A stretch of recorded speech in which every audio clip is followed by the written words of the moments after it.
This is the word of the Lord. I want to start this morning with a story of Matilda and Bert. Lived somewhere, sometime around the Great Depression in a quaint, small Midwestern town. They'd been married forever, or so it seemed, and loved each other, and become a little settled in their ways. Well, one day they're at the county fair. They come across a young man next to one of those open cockpit airplanes with a sign that said, "Ride for two, $5." Well, Matilda said to Bert, "You know, Bert, I sure would like to ride one of those fancy aeroplane rides." Which Bert grumbled, I don't think so. $5 is $5.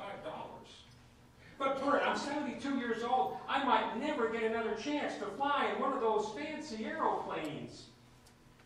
To which Bert again grumbled, "I don't think so. Matty, $5 is $5. Well, it was at this point the young man, who was also the pilot, having overheard their conversation, interrupted, and he said, "I'll tell you what, folks. I'll take the two of you up in an airplane ride for nothing, absolutely free. But here's the catch. You can't say nothing. If I hear even one peep from either of you while you're in the air, you owe me that $5. That means you can't scream, you can't yell, you can't even gasp. If you do, you got to pay full price."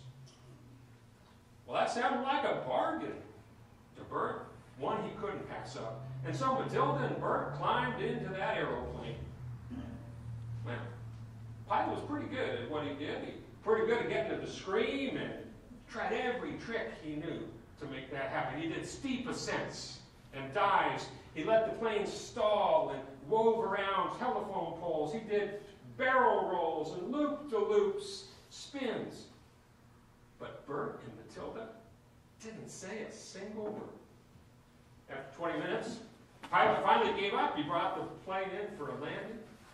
While they were taxiing down the runway, he turned around to Matilda and said, "Well, I guess you get that plane ride for free." And then he said, "You know, I did everything I could to get you to scream, but you guys were quiet as a church mouse." To which Matilda replied, "Well, I was going to say something when Bert fell out of the plane. But then again, $5 is $5. Well, today is Stewardship of Treasures Sunday. Means we're going to be talking about money. Many of us, if we're honest, find financial conversations to be somewhat awkward. I mean, $5 is $5. And so if we can manage it, we usually plan to skip church on the morning when the money sermon is preached. Well, I guess you guys blew it.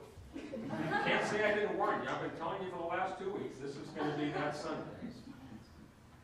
But you know, there is a good reason why we need to talk about money, especially in church. It's because that's where the crossroads of our spiritual decisions and our financial decisions intersect. How we operate our business, what we do within the four walls of our house or home, how we conduct ourselves on the freeway, what we do with the money we earn, all stand directly tied in with our faith. The Bible teaches us that we are to serve God and others with all that we have, all that we are. And thus it gives us guidelines on a variation of issues, right? Has something to say about how we pray, how we worship, about the words we say to others, the attitudes we display, about sexuality, about work, and many other areas that are a part of our daily living.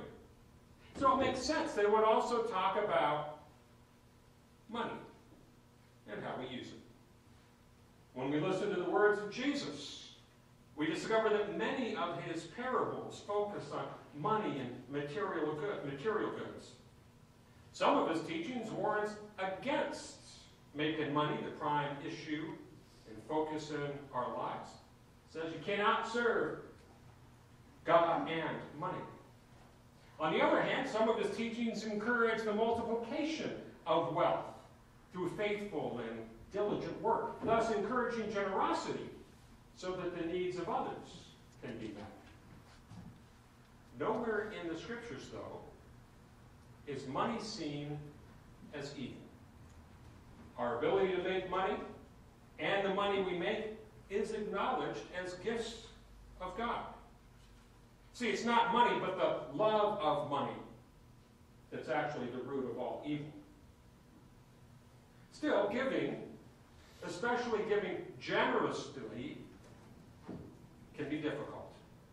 Being detached of our belongings, including our money, is no easy task, yet this is exactly what Jesus asks us to do.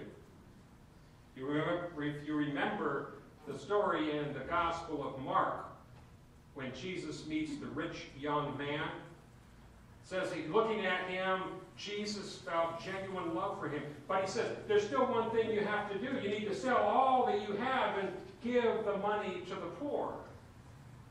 Then you will have treasure in heaven.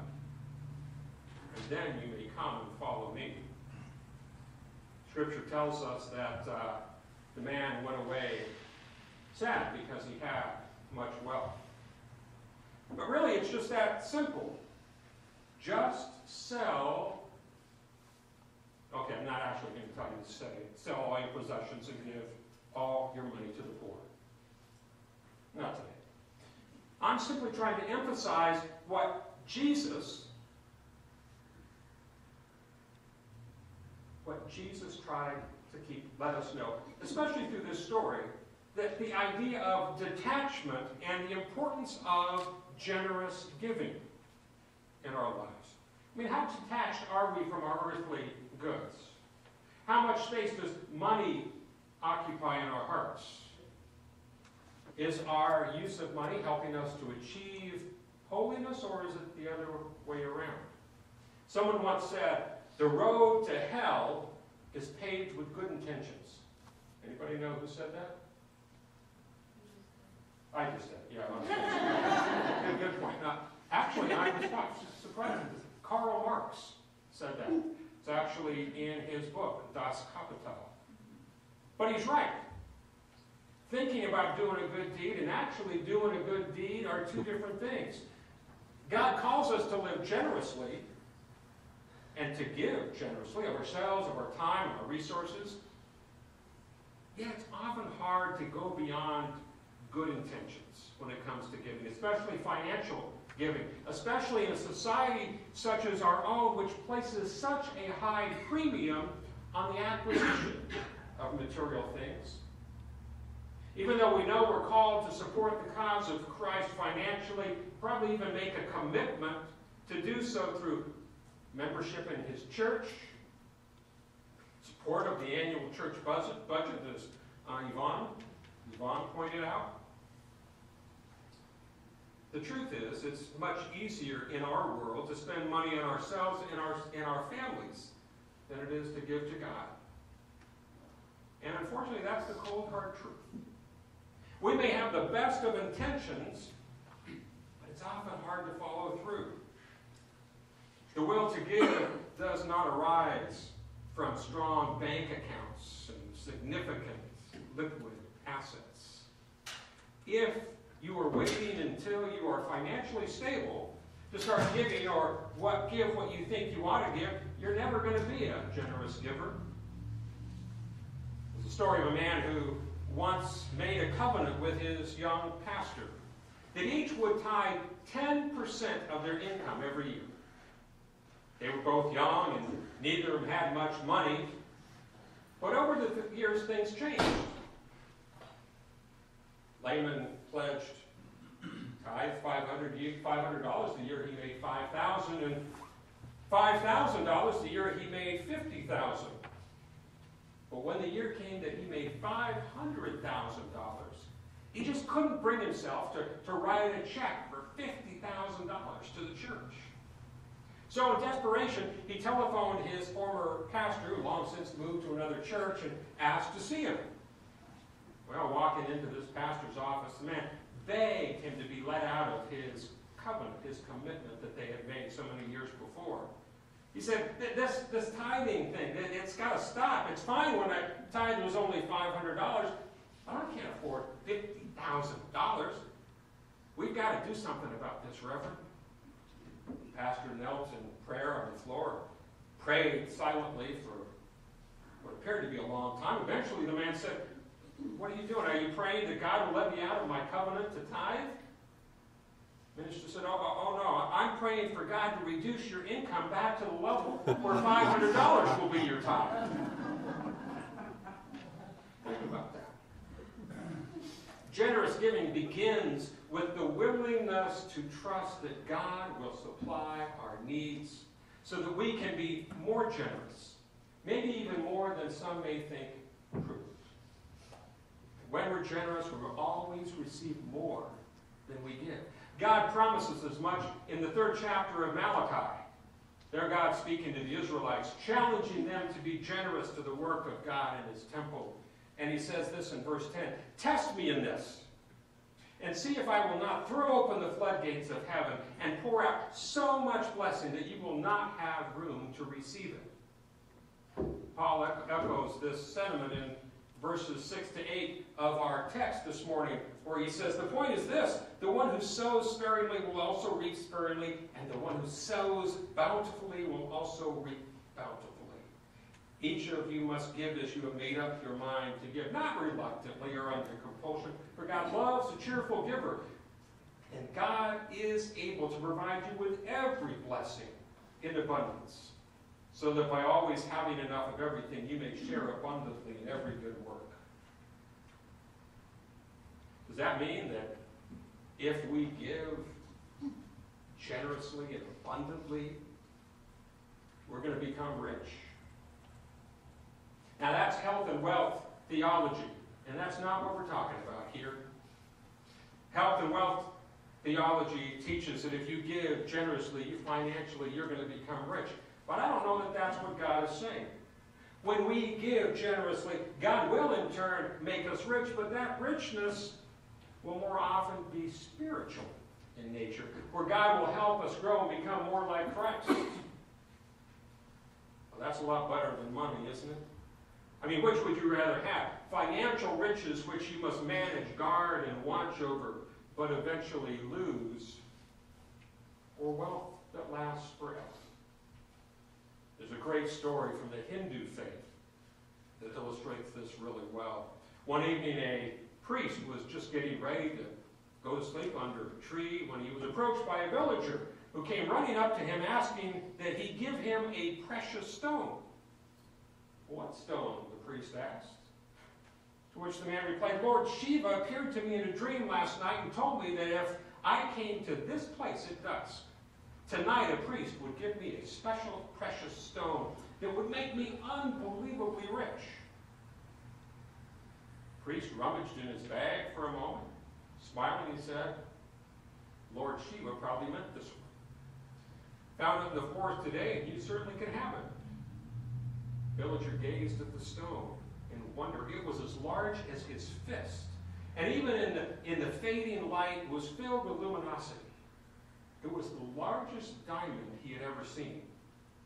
He took it and he walked away. But that night he couldn't sleep. He was deeply troubled. So the next morning he rushed back to the priest and thrust the diamond back into the priest's hands. He said, I don't want it. What I want is whatever you have that makes it possible for you to give it away so easily. Isn't that what we all want? And that's really the heart of stewardship. It's not primarily about money. It's about gratitude and trust. Gratitude is the link between receiving and giving. Unfortunately, though, our culture teaches entitlement, not gratitude. Recall the words of Bart Simpson when asked to say grace at the dinner table. He said this, Dear God, we paid for all this stuff ourselves, so thanks for nothing. Now, in one sense, that's probably true. But the deeper truth is everything we have comes to us as a every breath, every ability, every opportunity, every moment of life. Becoming conscious of that reality changes us from the inside out. Research demonstrates that gratitude contributes powerfully to human health, happiness, social connection. People who keep regular gratitude journals report a decrease in physical symptoms, more alertness, energy, enthusiasm, improved attention, better sleep, higher levels of happiness, and sense of well-being. It says that initiating even a single contact with someone towards whom you feel grateful has an effect on your mood that can last for almost a month.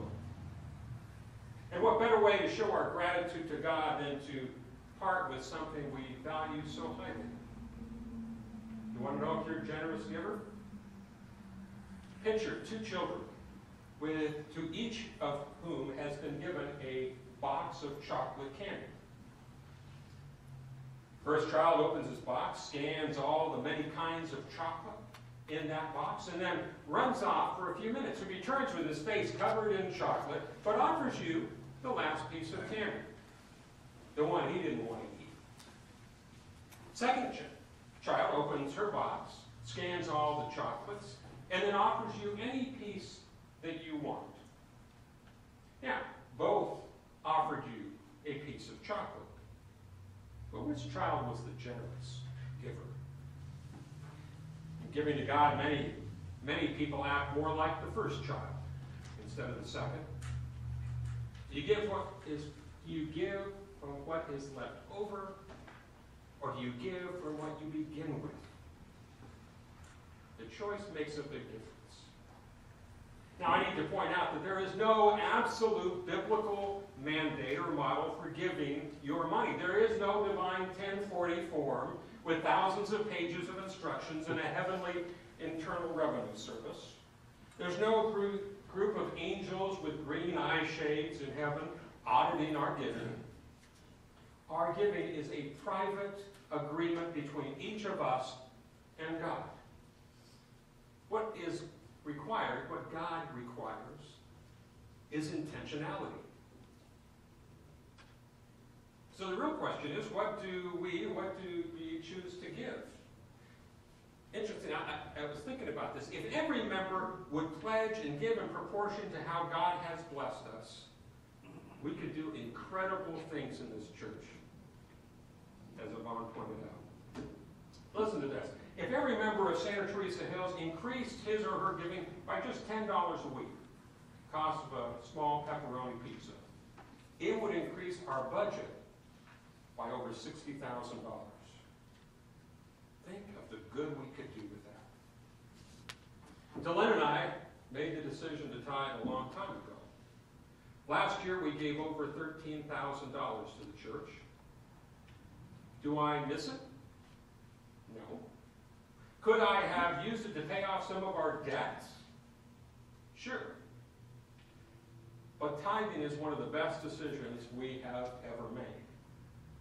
Now, I tell you that not to boast, but to let you know that I not only believe what I preach, but I'm willing to do it. And this year I promise to raise our pledge at least by the $10 a week that I referenced earlier. How about you? Folks, we're called to be the light of the world. The Lord has given us the means to live this calling here in Silicon Valley. You need to remember that each of you is important to the ministries of Santa Teresa Hills, and that together, regardless of the amounts, even the smallest amounts, we can do amazing things. We can witness to God's generosity. We can practice our works of compassion.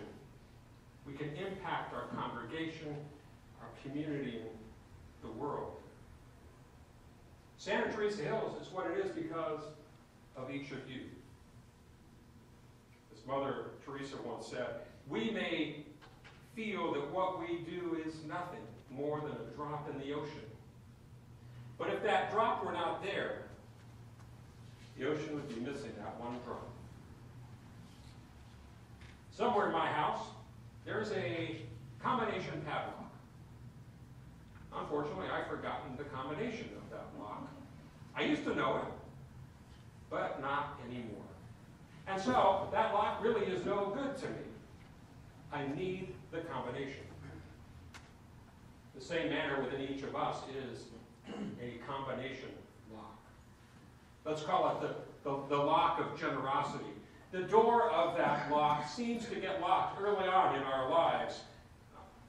Fortunately, one of the first words we learn as we grow up is mine, mine, mine. It isn't long before we become protective or selfish about what is ours, whether it's from worry or warped sense of need or just plain possessiveness or even greed. The lock gets locked and doesn't open by itself. And many of us have forgotten the combination. God, though, God knows that combination, more than willing to give it to you. And there's only two numbers in that combination we need to unlock that lock. First number is called gratitude. The second is called trust.